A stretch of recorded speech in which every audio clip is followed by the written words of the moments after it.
deep in the heart of Central Texas, it's the Best of the Outdoors podcast. Brought to you by Texas Fish and Game Magazine, the voice of the Texas outdoor nation. I'm your humble host, Dustin Von Warnke, author, outdoor writer, videographer, speaker, blogger, podcaster, and man, am I fired up that you are part of our show this week. So excited to bring this to you twice a month, and just fired up to have the opportunity to share this message with you of the outdoor lifestyle, of accessible fishing and hunting spots and situations and activities and things that we can all afford to get out there and do in the great outdoors, whether that be hiring a guide, doing it yourself, however you want to play out in the outdoors. We want to help you do it and do it better. Whether you live in Texas or outside Texas, that's what we're here to do.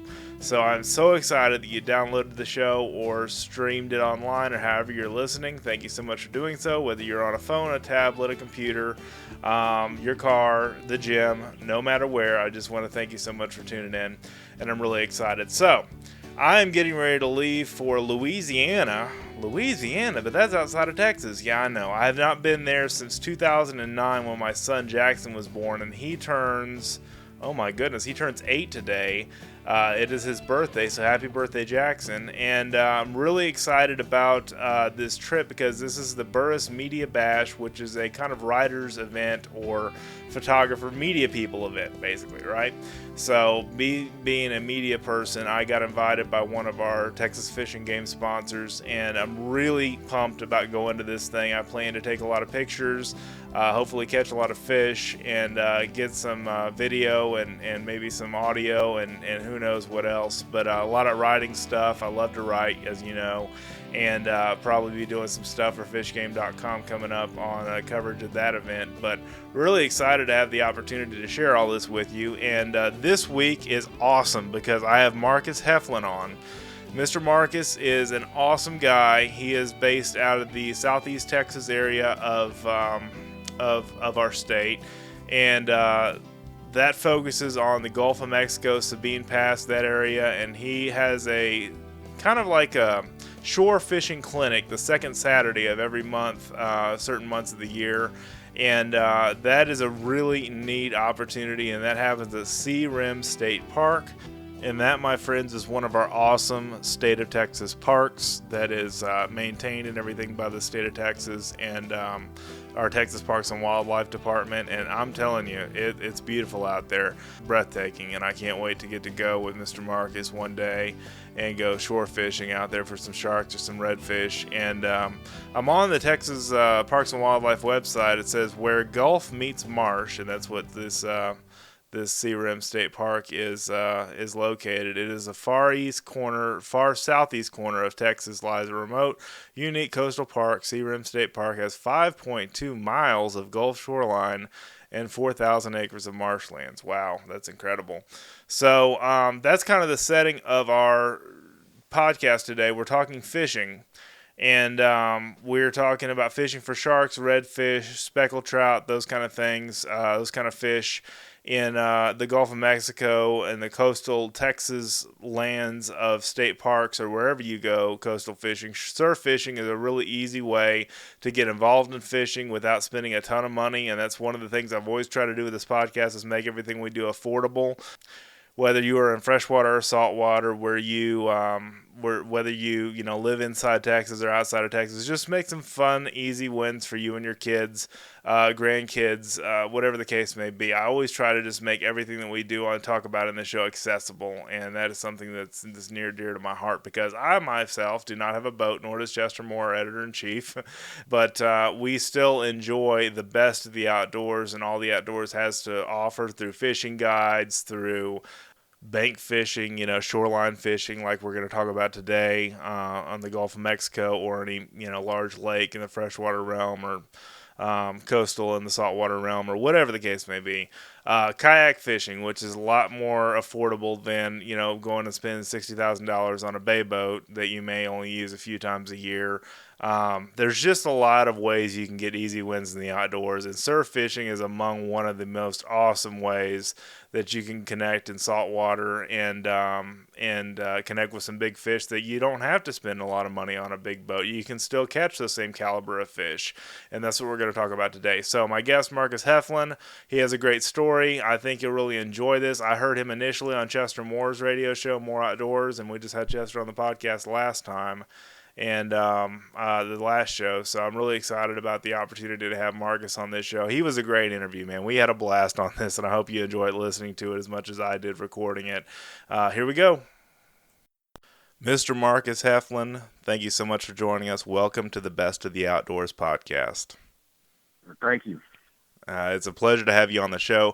The way that I got to know you was through Chester Moore's radio show, and I had Chester on the last podcast, and I'm just excited to talk to you about the Gulf of Mexico and bay fishing from the shore, surf fishing, if you will, which is one of your expertise. Will you tell us a little bit about how you got started?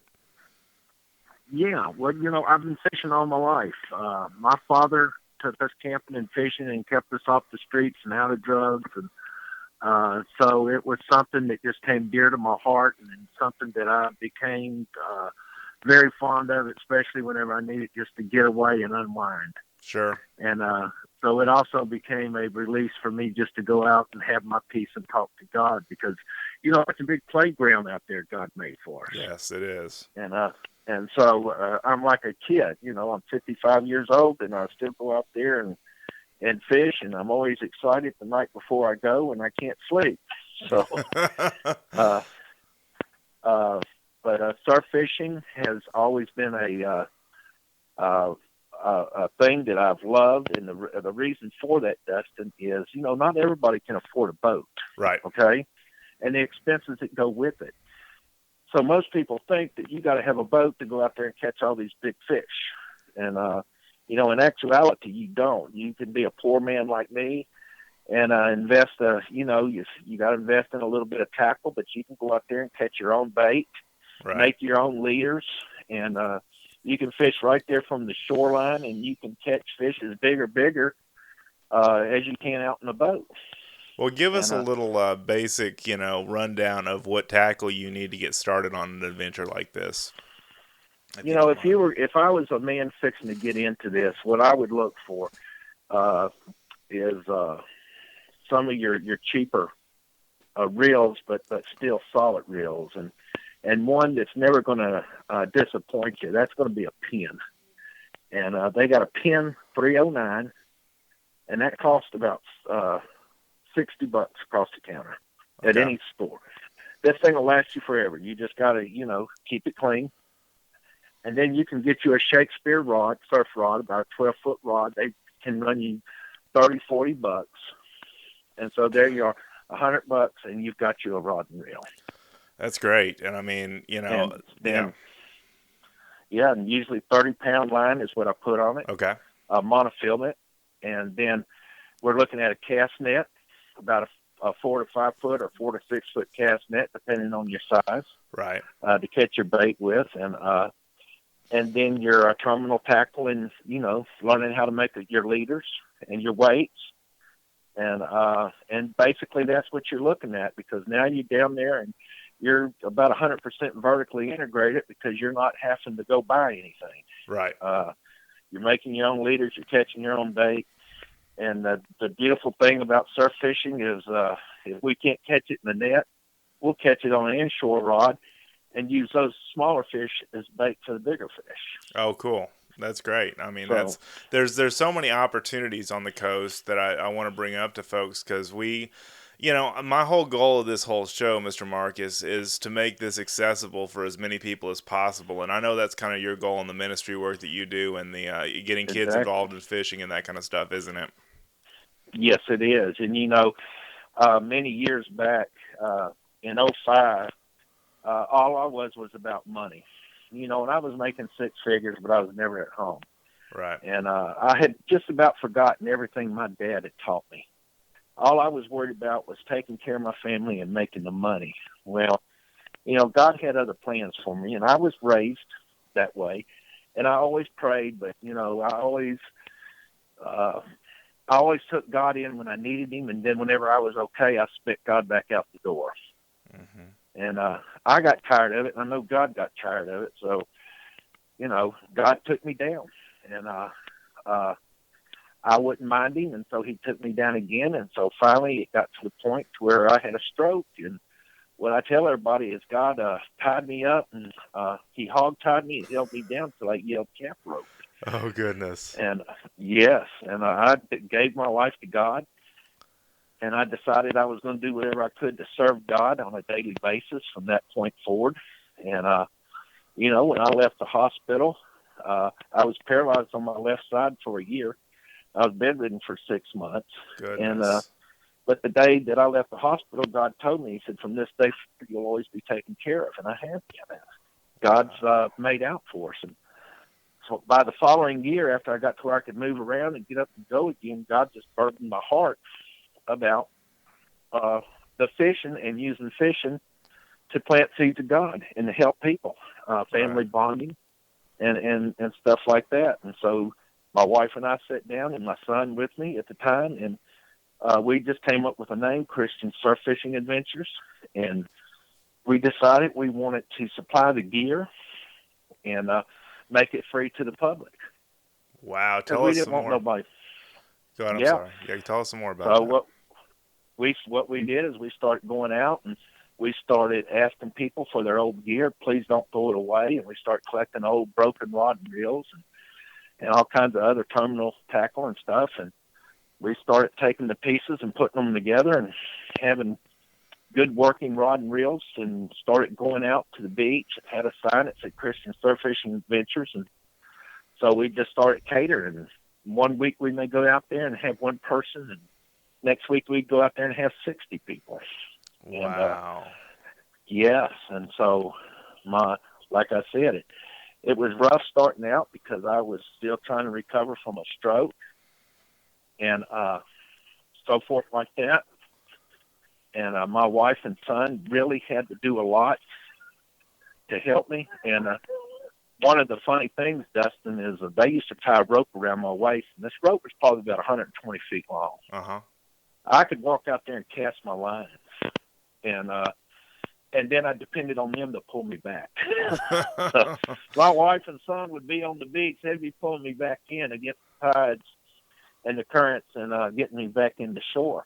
And just because you weren't strong enough, right? Is that the reason? That was right. Okay. But that's how determined also I was to do this. Wow, that's great. And God really blessed us. And so we started, our whole idea was to get out there and use this fishing, surf fishing, to plant seeds of God and to teach family bonding. And we didn't want to charge anything because we wanted people to come and not feel like they were fixing to get hammered with something. Right. And we wanted them to be able to come out and enjoy a day and to pick up on something and to learn something. And possibly, if they hadn't already, had God in their heart that the seeds that we planted would blossom in them and grow. And so that's what it was all about. So here we are all these years later. We're still doing it, and we're still strong. But 3 years ago, we had the state of Texas for Seagram State Park, Texas Parks and Wildlife, asked us if we would conduct a fishing clinic on the second Saturday of every month for them. And we said, sure. So I said, I'll do it on one condition. He said, what's that? I said, that we can have a prayer. Mm-hmm. And they said, we don't have no problem with that. Oh, that's great. So what they would do is to get out there, and they would introduce us and tell them who we are, and then they would step out of the picture, and then we would come in, and I would witness to them for about 4 or 5 minutes about what happened in my life and why I'm serving God, and then we'd say a quick prayer, and then everybody would break off fishing, and we had volunteers coming out to help me, to help everybody. And so we would have all walks of life out there, from the young to the old to the experienced to the ones that had never even been to the beach or fished before. Oh, that's great. And the park was supplying the kiddie rod and reels, and we were supplying the surf rods. And so we were keeping everybody baited up and fishing. And that has really worked out. And like I said, we're on our third year, going strong, and loving it. And it's done got to where now that you can expect 30 people at the least whenever we get out there on a second Saturday. And remind our listeners what state park that is, and what Okay, that's the second Saturday of the month. Is that what you said? Yeah, the second Saturday of every month. It starts in March and it ends in October. Uh-huh. Okay, and it's at Seagram State Park in Sabine Pass, Texas. Wow, that's great. Yeah, and the best thing about a state park, Dustin, you know this. You do not have to have a fishing license to fish in a state park. That's right. Little known fact for a lot of people, but it's true. Yeah, so people don't want to spend $45 to go fish for one day. Right. So here they can also come from any state, and they can come out here. They can pay $3 a head to get in. Kids 12 and under are free. We got drive a beach that you can actually drive on, and then they got sections beach where no cars are allowed. Mm-hmm. We got at least two police officers and other park staff there, so it's very family oriented, very safe. That's wonderful, and it's very clean. They got showers, outside showers, and they got restrooms, and and they got RV camping and beach camping. What else do you need? I mean, that's great. Yeah, so I love it. We just pull down on the beach with our gear and set up camp, and we go to fishing. And we've also worked with troubled teens. Mm-hmm. We've worked with inner city children, and we've worked with church groups, and so there's just been a lot. And the best thing in the world is to see an adult turn into a kid whenever he hangs on one of them big reds or a shark, and then and then of course the smile on a kid's face. I mean, it's awesome. Well, and I'm doing this, right after coming back from Camp Agape, and I alluded to this, we did some freshwater fishing in the local pond they had at Camp Buckner, which is a camping facility that was there, and we were just taking little breakfast biscuits from breakfast and balling them up on a hook, and we were catching, 2-pound bass down to bluegill. And the fish just loved that particular, bait because it was thrown to them all the time. But my point is that some of those kids had never been fishing before. Some of those kids hadn't been fishing in years, and we're talking, 7 to 12-year-olds. Man, I mean, just getting kids hooked. And I said this before, and I'm going to say this again on the show. Kids who hunt and fish don't steal and deal, typically. Amen. Would you agree with that? I agree with that 100%. I'll tell you what. It's a bumper sticker, but it's true, I'll reach my hand out and pat the back and shake the hand of any man and woman that takes their kids camping and fishing. Yes. They're going to sit there and take the time to do that, and hunting too. I just think it's fantastic that they spend that kind of time with their children, because that means their children are going to turn out good. And they're going to do that for their children and generations after them. We've talked about that on the show before. It's a generational thing. And that's the nice thing about the outdoors that a lot of the anti-hunters and PETA people and those kind of folks that are against our hunting and fishing traditions don't understand is this is a very healthy recreation, And I'll tell you something else, too. We got children out there that have all kinds of problems and medical issues, and some of it is COPD and some of the other things that are causing problems with the children and just super hyperactivity and stuff. Fishing can teach a lot. It can. And it can tone a person down. You get these kids down there on the beach and just let them run amok. Don't make them fish. They love cast nets. They love playing with nets. They love playing with their poles. They get out there. They let them play for an hour with all of that stuff, and then let them go play in the water and do what they want to do. Right. And let me tell you something. They will wear their selves out. Yeah.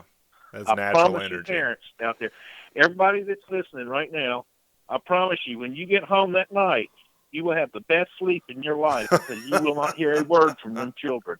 They'll be sleeping on the ride home from in the truck, So, this taking your kids and doing things as a family is almost unheard of anymore. True. Okay, so wrapped up in cell phones and other electronics and gadgets and social media that kids don't know what you and I know as we were growing up. Right. And I mean, that's part of the deal, Mr. Marcus, is just to get kids outdoors and just as a family enjoying the outdoors. And that's something I'm a big proponent of in the show is just, simple pursuits, which we've talked about before, but also making fishing accessible where you don't have to buy a $50,000 bay boat or more. This is something that in a state park you can do for free, and it's Texas coast related, but it's just anywhere you listen to this show, I mean, that's got any kind of water body, which most all of America does, get out with your kids, I mean, yeah, and I tell you, you could look up, you can Google Texas Parks and Wildlife, and you can find any park around you, whether it's fresh or saltwater. Right. And to set up and take your kids, and you can even make your arrangements if you want to go down there and camp, or you want an RV spot. You can do it right there on the computer, and then it'll be ready for you when you get there. That's great. And also, like for our clinics that we do, you can always check online, and that's always listed, so you know what's going on. And so you can make plans on going there. And we've also made it to where if we get rained out on a Saturday, that we will do it the following weekend. Oh, that's wonderful. So that way you don't miss a month. That's great. That's right. And the staff down there is so great, and they go out of their way, they bend over backwards to appease the people and to come up with things for them. And if it's not my surf fishing, they got a crabbing clinic. They got a clinic that looks at the stars at night. They got a boardwalk out there that goes out to the swamp. How neat. Oh, yeah, they got all types of activities that your kids are going to love. So it's not just fishing. If fishing isn't your thing, you can come down there and watch and just sit in the sun and tan. Right. Or like I said, there's other activities that they have for you. Yeah, and, that's but fantastic. I did want to tell you, when I got started in all this, I had a stroke and God took me down. And, of course, he put it in my heart to do all of this. And I didn't know how I was going to do it. I just went with blind faith, just trusting God. And he's provided everything along the way. And if you know of anybody out there that has any old tackle, don't throw it away. Give me a holler and let me know, and I'll pick it up. And I'll put a way to contact you and website and all that other stuff in the show notes so folks can look at the info section and the show notes and be able to reach out to you. Give us the basics, Mr. Marcus, of surf fishing and what species of fish we're after in saltwater and what you're using for bait. Or your lures, I guess. We do a lot of redfish. Okay. And now, here on the where we are in Southeast Texas, in the Gulf of Mexico, I think the state record on a redfish is 52 or 54 inches. Okay, and it's very hard to get anything much bigger than that in this area. Yes. Now, I've seen a lot of people claim it, but I've never seen it. Right. Now, yeah, my 55 years, I've seen the biggest I've seen is a 50-inch. The biggest I've caught is a 48. Okay. On bull reds, and but let me tell you, a 4-foot-long fish. Let me tell you, that's fun to bring in. It's hard. Well, they fight hard. They fight like a borrowed mule. When it comes to bringing them in to the shore. Yeah. And we sit there and assist these kids on bringing them in, and they can do it too. And I mean, let me tell you something. They're whipped by the time they get it, but you've never seen a kid more proud in their life. That's great. Especially whenever you have a 4-foot tall kid with a 4-foot fish. Yeah, for a 4-foot tall fish. Yeah, I love it. That's great. A lot of the other things, in our nets, we catch mullet and shrimp, and that's what we use as bait. Okay. And we'll also target fish called a whiting. Okay, sure. And I've caught those before. Whiting, you can. There's no limit on them, no size limits, no bag limits. And the best thing about whiting is you can eat them, and they are so good. Okay, I've never eaten one, but I've heard they're good. Yeah. They're also some of the best bait. And so when we get down there and we're on a test net, and we can't get anything else, we'll target them whiting with our inshore reels. Okay. And we will catch whiting to use as bait.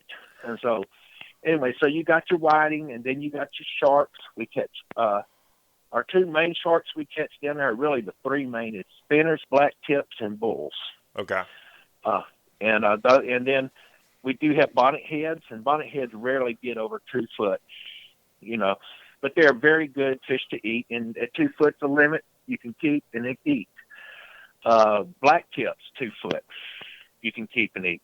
That's some of the best eating you ever put in your mouth. Now, if you get since the laws have changed, bull red's going to be, I believe, 64 inches. Okay. And look that up. Don't guarantee that. Okay. Yeah, I'll check your records, right. But, a lot of people love bull sharks. I mean, they're good eating. Well, tell me the story that you told me yesterday about the kids catching a shark of some kind and eating it all day. Tell me that story. We had a group of kids out of San Antonio come in, and most of these children had not ever seen the beach before, let alone fish. Oh, my. And so we had them out there camping and fishing for the weekend. And my son was there helping with the thing, and my son started targeting shark, and he wanted him a black tip to eat. And so he kayaked the line out there and had it set up, and he come in with a 5 foot black tip.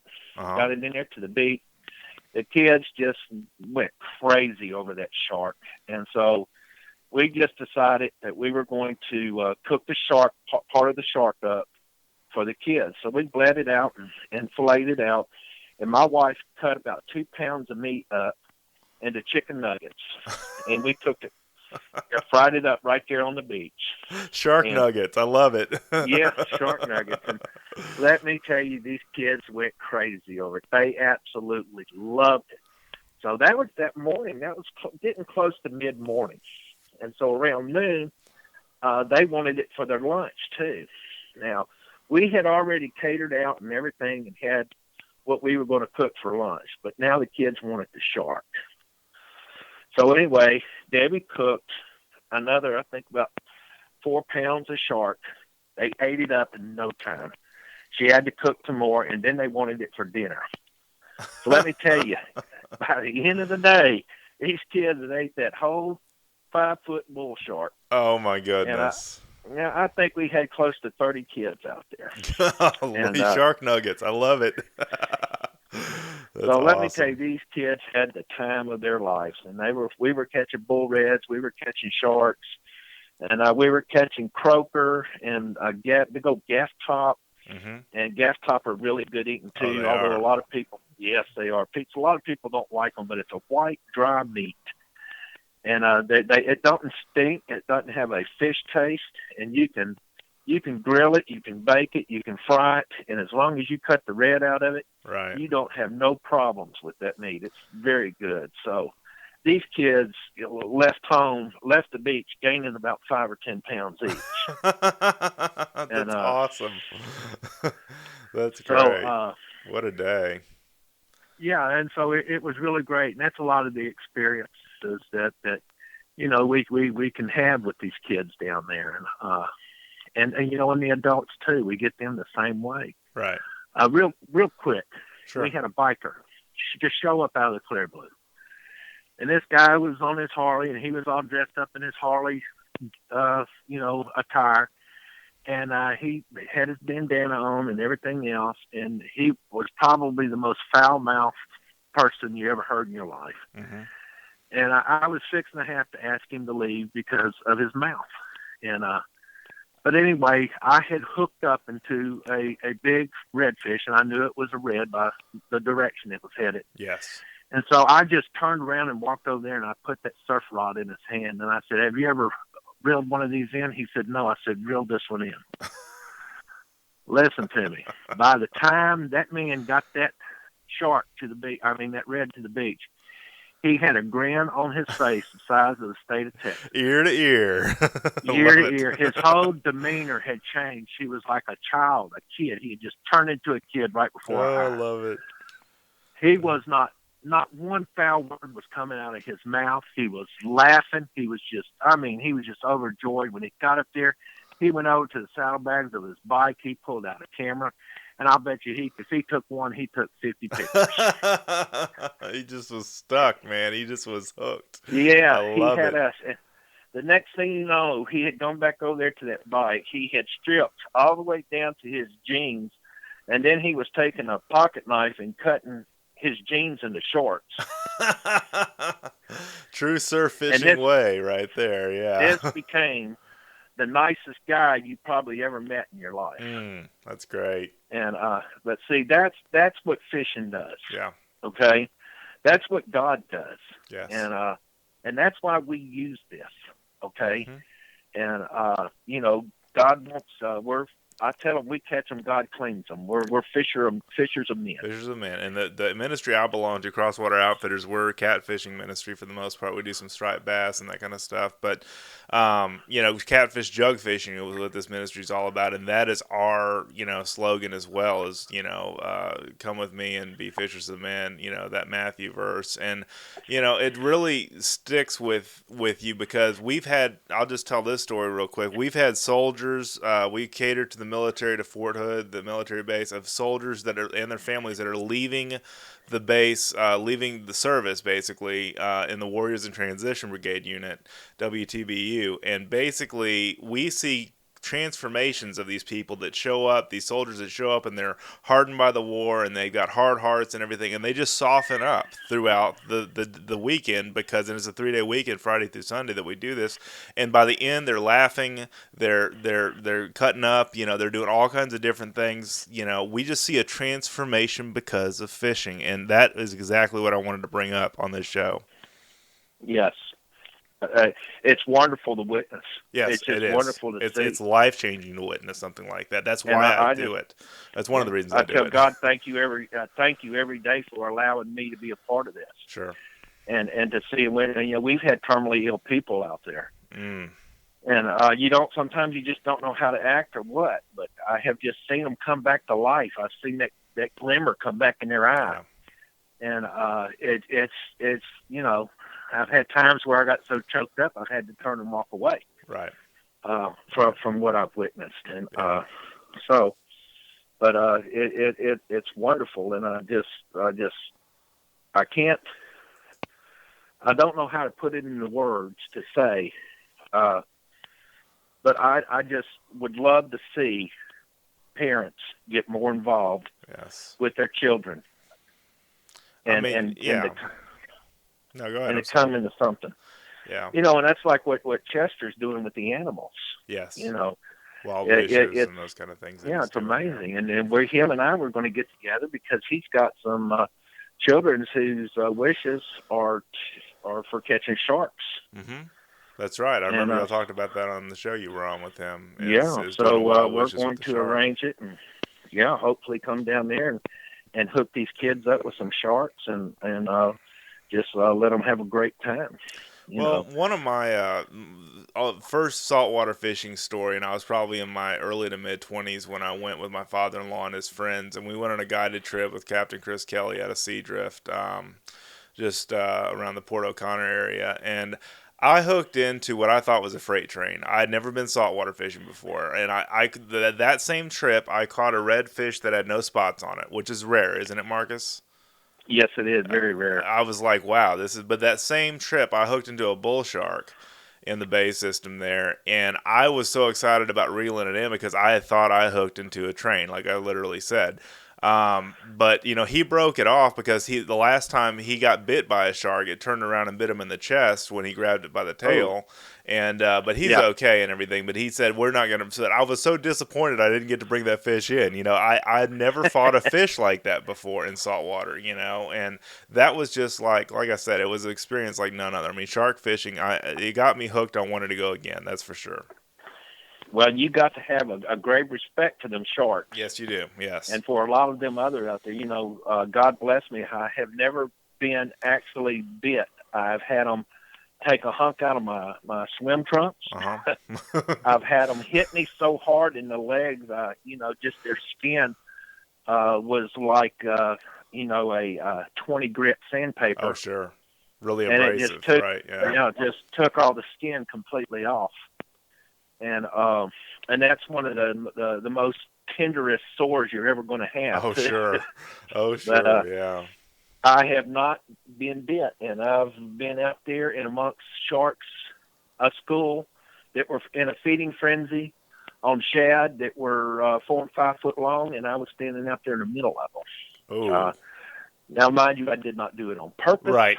It just kind of happened that way, right? But, but if you just think, just be rationalized, they're after the bait. They're not after you. Right. Right. They're after but just keep calm and slowly back away. And, and so that's what I did. I've been out there and I've had them 5 or 6 foot longer.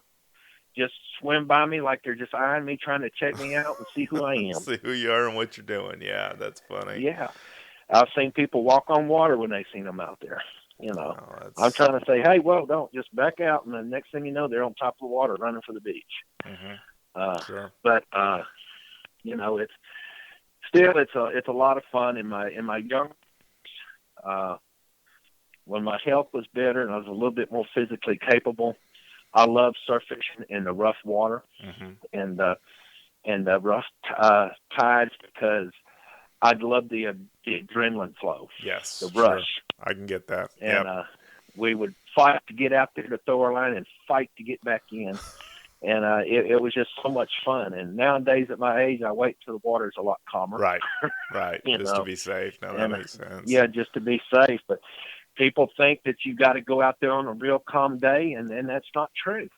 The roughest of days is a lot of times when your reds are out there the most, and your sharks. Right. So it just depends on your grit level. What are you willing to do to get out there to throw your lines? Right. And here's another myth. Everybody thinks you have to go so far out walking to throw. Well, you don't. Okay. I got friends of mine that are in their 60s, and they won't go over knee deep. Oh, really? They just roll out there and cast they it? They catch just as many or more than I do. Interesting. Okay? Instead of waiting out there until you're chest deep or so, right? Yeah. Rule of thumb, when you first get out there, hopefully you're getting out there on a high tide, and all the fish are going to be up there until you bait fish everything else. And as the day progresses, the bait fish is going to start going further out. Okay. So you're going to have to start going further and further out to cast. Right. To keep up with them. Okay. But most of the time we have sandbars. And you have a trough between them sandbars. Yes. Okay. And the troughs is the areas that you want to fish. Okay. So a lot of times when they're going out there knee deep or waist deep, they're throwing into the trough between the second and third sandbars. I see. Okay, or between the first and second, and or around the trough. Okay. And then when we're out there, some people they always said, "Oh, if you see the dolphins, the fishing isn't going to be no good." It's just the opposite for me. Okay. When I see the dolphins, I go fish the trench that I see them in. Okay. Because there's food, there's bait close by. Is that why? Yeah, because there's bait, and when there's bait, there's fish. Right. That's what I figured. I just wanted to make sure I was right on that. Oh, yeah. I'm not a saltwater expert by any means, but I'm trying. And where we are in southeast Texas, the Gulf Coast where we're at, there was used to saying that said west is the best and east is the least. Okay. And it's just the opposite here. West is the least, and east is not the best, but a lot better. If we have west winds, we're going to have muddy water. Okay. If we have anything else but west, we're going to have from just barely semi-muddy to green to clear. Okay. Especially whenever we have a north wind. Right. North wind is the best for us. I see. Okay. or gentle south winds. I see. And Okay. so, but when we get north winds, that's whenever the trout fishing is going to be the best. Okay, good. And yes, usually that's going to be in the early morning, so we can go out there and throw plastics or even crankbaits. Mm-hmm. And I use freshwater crankbaits and for my speckled trout. And and I'm usually fishing in water that's not over 4 foot deep. Right. Right there on the beach. And crankbaits that don't go deep, that's what I'll use. Shallow divers in that case, right? Shallow diver, freshwater crankbaits. Like that. Okay. Because most of the time your trout are looking up. They're not going down. They're looking up. They're not bottom feeders. Well, and I was top waters. Right. Are a good thing too. Oh, the topwater plugs, yeah, topwater lures. No, that's smart. I was going to ask you too on the redfish. Are you mainly fishing live? Because I know with sharks you can fish cut bait or live bait, right? Or what's your preference on that? I forgot to ask you that earlier. My preference on that is going to be cut, and I will for sharks, right? Live bait. Okay. But I'll put a slice in the live. I figured. I'll slice it. I'll use about a 6-inch mullet. Yeah.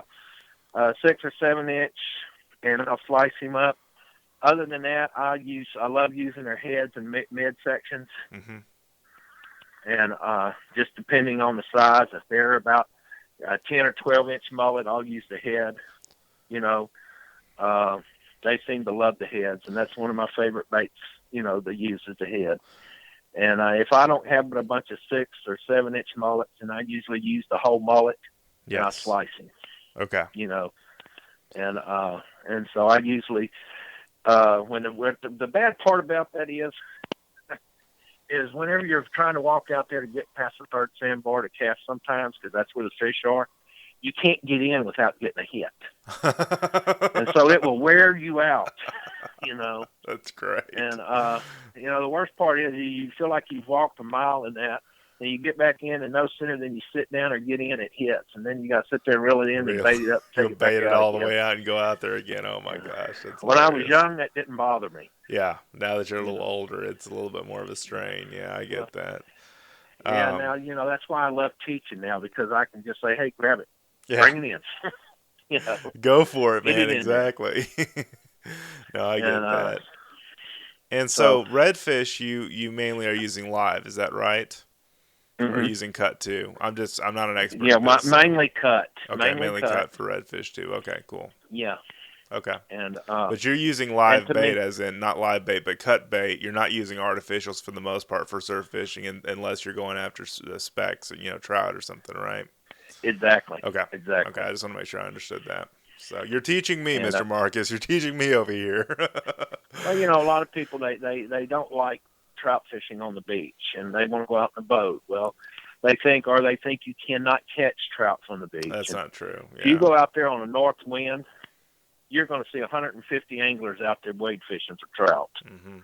Okay, and there's a lot on our coast. It's so good about where you can go and what you fish with, and fingerling croaker and are some of the best trout bait there is live, and and also your mullet with popping corks, and that's one of my favorite ways to fish for trout is a popping cork.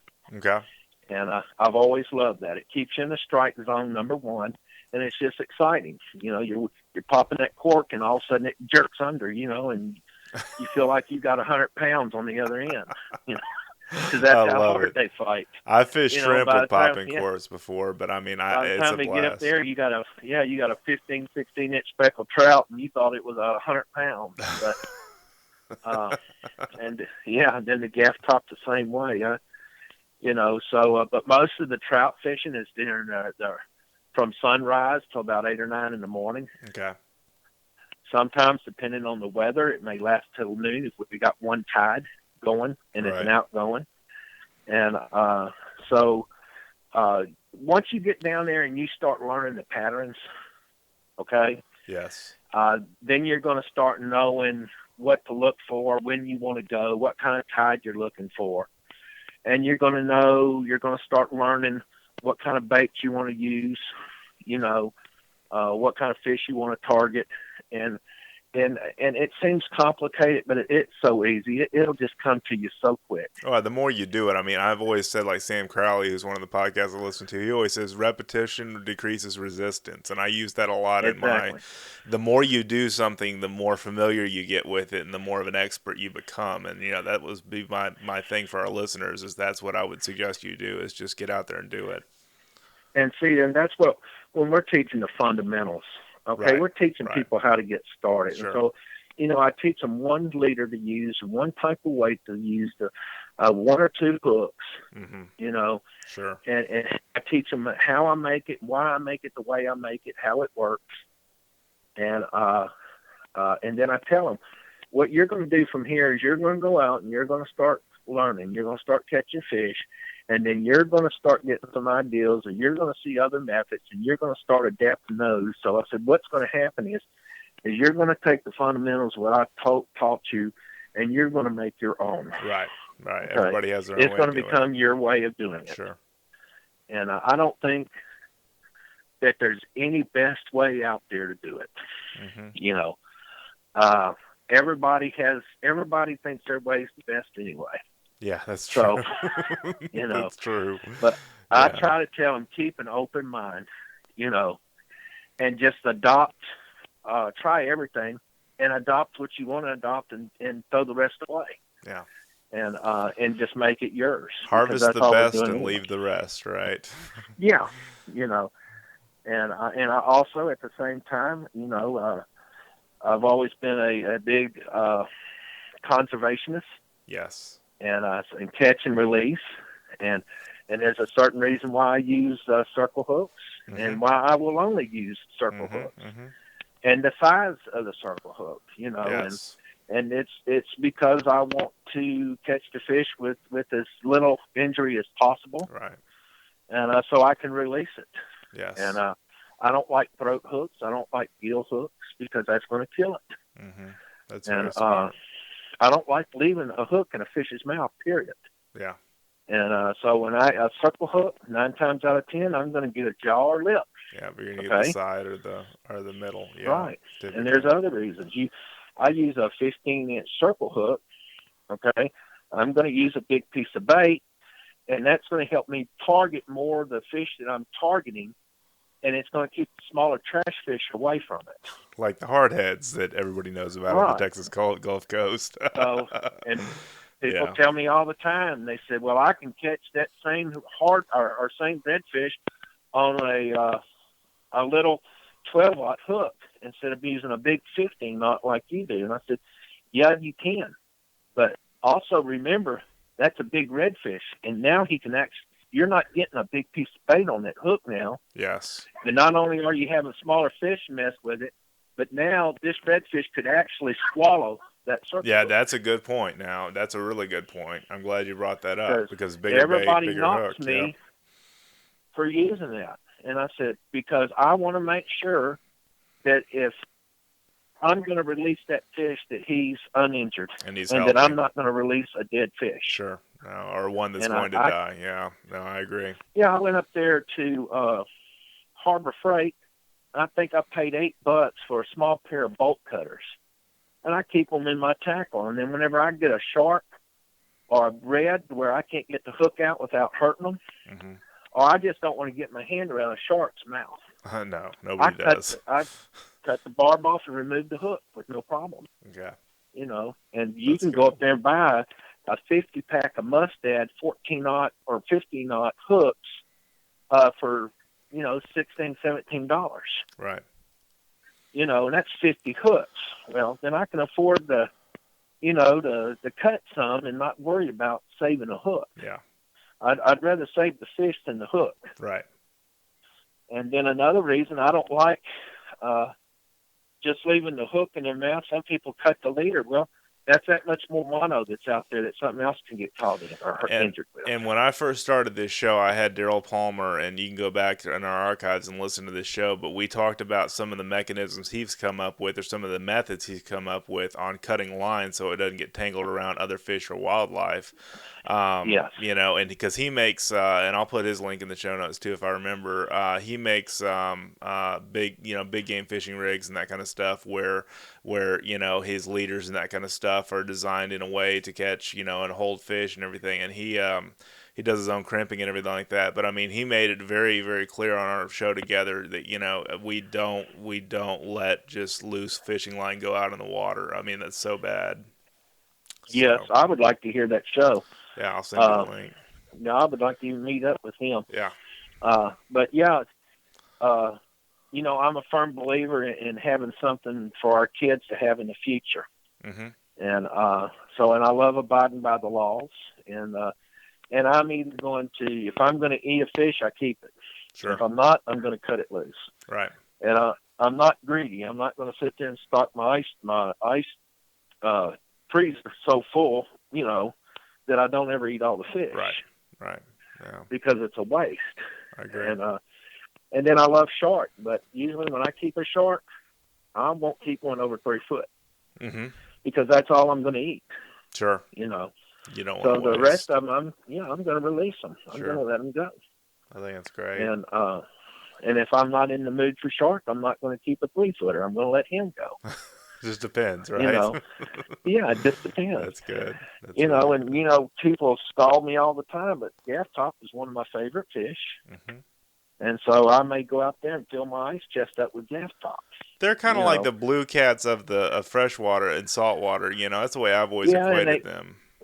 Yeah, and they got a bad name. They've been called a trash fish, a bottom dweller, and all that. Hardheads are your bottom dwellers. Yeah, hardheads are you really can't eat them. I've tried to clean a hardhead a while back when I went to the coast last time I went, and I was like, never going to do that again. Well, I can fillet a hardhead or a gaff top in less than a minute. That's cool. It's really easy. Now, let me tell you, you can eat a hardhead. Oh, I know. I've eaten them. They're just hard to clean. Chester and I had a group of teens out on the beach and spending the night. And that next morning, the weather was bad and everything else. And the kids wanted to fish. And so we were letting them fish, and they were just catching these huge hardheads left and right.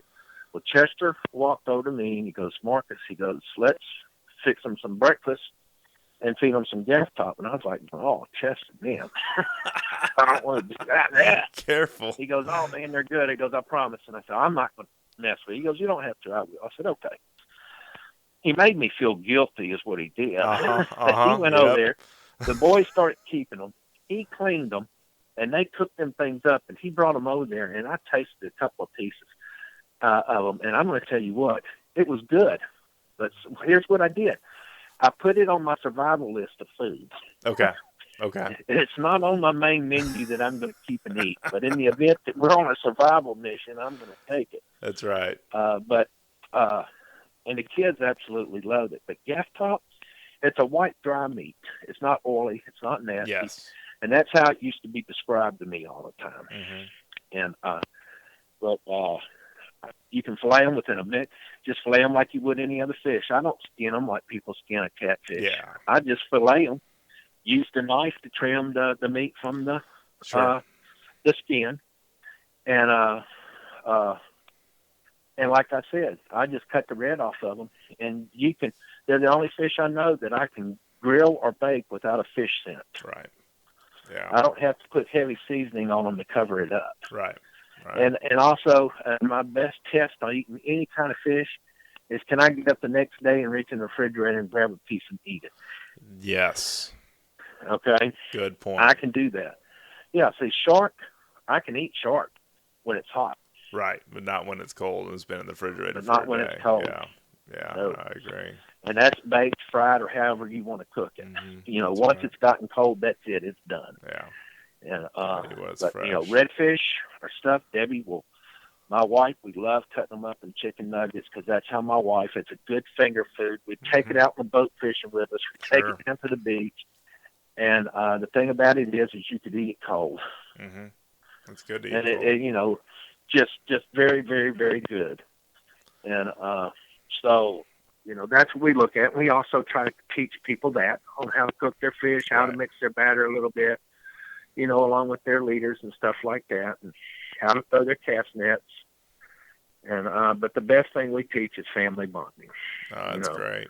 That's wonderful. You know, we get with parents and we let them know if you're having a hard time with this kid or what the other, y'all go spend a few hours doing this together. Right. You know, right. No, forget great. about everything else and just do this. And y'all start making it a weekend thing or every opportunity you can get. And that kid's going to be looking more forward to that than he is running the streets with his friends. Absolutely. Okay. And and I got a bunch of kids come up there and call me Mr. Marcus, or we play Santa Claus every year too. So they're calling me Santa. Surf, fish, and Santa. I love it. Yes, surf, fish, and Santa. And it's really, it just does my heart good. Oh, you know, great. I just love seeing them come back again. Sure. And and then we got a lot of single parents, mothers that don't have a man that will take them and go with them, that come out there and they bring their kids and babies, and between me and the park staff, we'll teach them everything they need to know, you know. And these kids, they love coming back, and that's a lot what my wife likes to do while she's there, is work with the children. That's great. That's so wonderful. But the biggest thing I want to tell everybody out there that's listening right now is, when you bring your kids out there, don't force them to fish. Mm-hmm. You know, that first few times they may not pick that rod and reel up but once or twice. Right. And then they're going to want to throw it down in the water and the sand, and then they're going to want to play. They may want to swap their brother or sister with it, you know. Yes. But the main thing is don't pressure them. Mm-hmm. I sit down with them, and I try to help them catch their first few fish. Get them hooked. Yeah. Okay. That's great. And get them hooked. And then I let them go from there. That's great. And now my boys, I got one that's 4 and 5, which September and October they're turning 5 and 6. They will go out there now. They will cast their own rod and reels. They will stand out there and just wait for a bite. You know, and they may fish 30 minutes. They may fish an hour. They'll put their rod and reels down. They'll go run and play, and then when they're through playing, they'll come back, pick their rod and reels up, and they'll go to fishing again. They take it and leave it, and I mean that's a healthy relationship with it. I mean, the thing that I don't like is the dads and you know, grandparents or whoever it is that are parenting these kids getting out there and, you know, they're throwing crankbaits, or they're, you know, just forcing them into the more advanced techniques of fishing, where it's a simple pursuit and we should keep it, you know, fairly easy for them. Easy wins is what I always talk about. It was like you said with the freshwater, you know, of what they were catching, what you had them catching. If I have them down there catching hardheads, they are more excited than I am, but I am so excited they're catching the fish. Right. Okay? Yeah. And that's what it's all about. Mm-hmm. Of course, I don't let them touch them. I always hook them for them and let them go. But, you know, just the thing, you know, we'll have these croaker runs, and these kids are catching these croakers, and you know how croakers fight. Oh, yeah. Man, yeah. They are some of the best fighting little fish in the world. Yeah, that's right. And they croak, and that croak just fascinates these kids to death. Yes. And so they're catching them, and they're just having the best time in the world doing that stuff. I love it. And so when we're down there at the beach and we're wanting whiting for bait, so we rig all the kids up a leader to catch whiting, bait them up and everything. And so now the kids are out there. Not only are they catching fish and having fun, but they're supplying our bait for us. Yes. Yes, that's great. So, that's great. It's a good symbiotic relationship, right? And so we teach them what's happening, you know, while we're doing it, and what the process is, and why we're targeting this, and how we're targeting that. And then what's really shocking is the information that they retain over all of it. It's unreal. Absolutely. You know, they're learning more and more every year, and at my age, I'm starting to forget everything they learned. You're so funny. Oh, yeah. So in a few years, I'll be asking them how to do it. Yes. So, yes. That's what's so great about it. Well, listen, we probably need to close out our show today. Do you have anything else to add?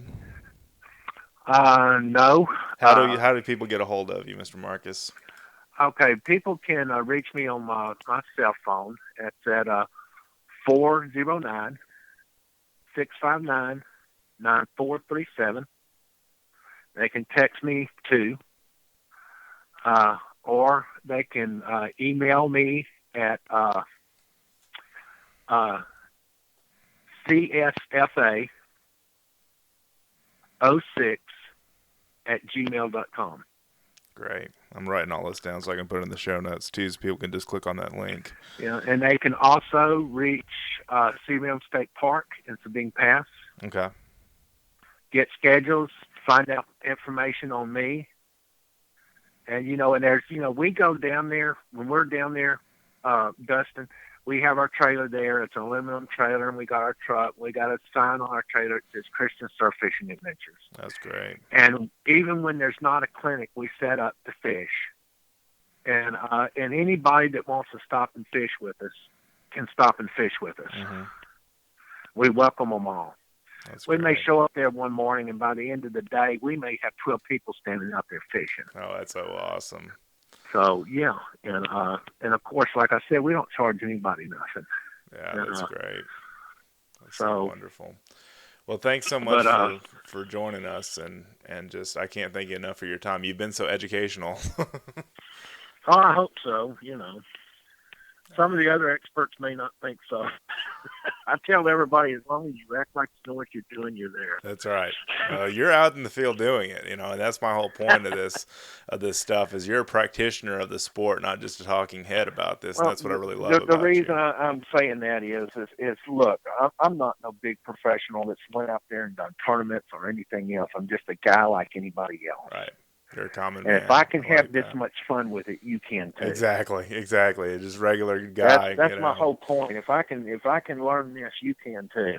No, that's great. And it's not hard, and it's just such a blessing for you and your family. It just gives you something to do when you don't have no other money. Once you got your gear, dude, all you have to do is come up with whatever few dollars you need for gas and pack a picnic basket. Sure. And go down there and spend the day. I love it. It's awesome. You can go down there and buy a $60 tent for 4 to 6 people, and you can just go down there. We get off work on a Friday evening, run down there, pay $10 for the night that sleeps 8 people for $10 on the beach. Yeah. And put your tent up. Y'all can camp out that night, fish all the next morning, and then go home that afternoon.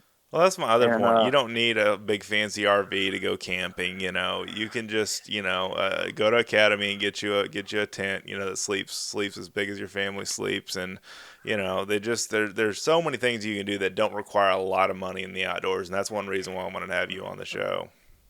Yeah, and see, if people don't believe it, look, just use me as an example. I'm disabled. I can't work. My wife is unemployed at the moment. We live paycheck to paycheck, okay, hand to mouth. And this is the only thing that we can do. Right. That we don't have to spend a ton of money to do. And so we still have this outlet to get out of the house. Because everybody gets cabin fever sticking around the house and not doing nothing. Okay? This gives us that outlet. It's about an hour and a half drive for us. And we can go down there and spend the night and the day, and we can have the best time of our life and come home refreshed and happy. That's wonderful. And, that's it. I pack water and make Kool-Aid. I don't have to have tea or sodas or none of that stuff. Doesn't have to be fancy, right? Yeah, some bread and some bologna, some cans of pork and beans that has the pop lids, and it's just stuff that's cheap that you can go buy and you can live like a king while you're down there. That's right. You sure can. And so that's what I'm talking about. We get to get out of the house. We get to go spend the night. We get to fish. We get to play. At nighttime, I tell my kids don't go outside the tent because of the land sharks. And pull their leg a little bit. I love it. Yeah. That's great. And we just have a great time. And also, I got a little portable DVD player, and I'll let them watch a movie in the tent. Yeah, a little entertainment. That's great. Yeah, it's so you can just little stuff like that, and you don't have to go out of town somewhere and get $150 a night motel. Yes. And pay $40 or $50 for breakfast and then lunch and then dinner. Yeah. Or pay somebody to take you fishing or right. And stuff like that. You have it all at your feet. It's just what you make of it. That's great. And like I said before, God has this incredible playground for us. Mm-hmm. It's just awesome. Absolutely. And you're gonna see little old fat me running up and down the beach, just having a good time. I love it. That's great. So anyway, I've talked too much. No, you've done great. I really appreciate you being on the show with us today, and just I love your heart, and just what you have for the next generation, and just everything. I can't thank you enough for joining us on the show. Well, I can't thank you enough for having me, and be looking forward to maybe doing it again sometime. Absolutely, that's great. And there he goes, ladies and gentlemen, Mr. Marcus Heflin. You can find him on Facebook. That's Heflin is his way you spell his last name, Marcus for Marcus. You can look up Christian Surf Fishing Adventures Facebook page. They've got a really neat little page. It's got a lot of different pictures and post on it about the different things that they do in the outdoors. I'm looking at it right now, and they have a big redfish they caught this past Saturday. And really excited about the future of this kind of stuff, because this is really where my heart is bringing folks that do fishing ministry and stuff, outdoor ministries of some kind, to to light and to serve God through that. And that's just kind of a cool thing that Marcus talked about on our show, and I try to talk about sometimes too, when it's all about giving back at some point in your life, and I'm definitely there in my life, and I just love this stuff so much. So anyway, hope you're doing well out there, guys. Thank you so much for watching, reading, and listening. Also, if you've not done so, please subscribe to our newsletter. It is only free, does not cost anything, just like subscribing to the podcast through iTunes. Newsletters come out Tactical Tuesday on Tuesdays. We have Wildlife Wednesday on Wednesdays, and we have the Texas State of the Outdoor Nation on Thursdays. So that's 3 newsletters that you get a week, and constantly packed with content. I'll probably have some stuff after I get back from this Riders event that I'm going to do at Burris, Louisiana. And but for sure, you've got the podcast you can listen to every other week that are new, and then we put the bye week, the weeks that aren't new, we put them in the newsletter as well, so you can catch up on that. Check out all of our podcasts either on our website, which is fishgame.com. That's fishgame.com/podcast, or you can also visit us at thebestoftheoutdoors.podbean.com. And we will definitely love to connect with you. If you have any questions for me, you can friend me on Facebook. I'd love for you to friend me on Facebook. Some of our fans of the show have done that before. And, I just love to connect with you. I love to answer your questions. I love to, be an insight and educational resource to you, whatever I can be to you, to help you enjoy more of the outdoors. That's what I'm all about doing. And so there's just a ton of different opportunities available online to learn things in the outdoors. I've certainly done a lot of videos over the years to teach people different things in the outdoors, and I want to encourage you to get out there and have a blast and just really enjoy all that God's outdoors have to offer us. And really enjoy the best of the outdoors. Enjoy it with your family. Enjoy it with your friends. It's not just all about there going out and killing or catching the biggest bass or the biggest, shooting the biggest deer. For me, it's just about enjoying and communing with nature and communing with God, and however you see that. Even if you're not a person of faith, there's so much beauty in the world. Aside from all the crazy things that are going on in our society now. Politics and all the different things that the news is bad, and all the different things that kind of break your heart on a daily basis. That the woods and the water heal me, and that's what I want to encourage it to do for you too. So there's your inspiration for the day on the show. And just want to thank you again so much for tuning in, watching, reading, listening. All the things that you do. Be sure to check us out at fishgame.com, our website, and then my personal website, dustinsprojects.com. You can go on there and visit me, see what I'm up to, and visit the links to all the different things that I've written, recorded, or videoed. And really appreciate you guys hanging in there with me over the years, and that you're still along for the ride. And I plan that we're just getting warmed up, baby. I'm telling you. Thank you so much again, and have an awesome day in the outdoors.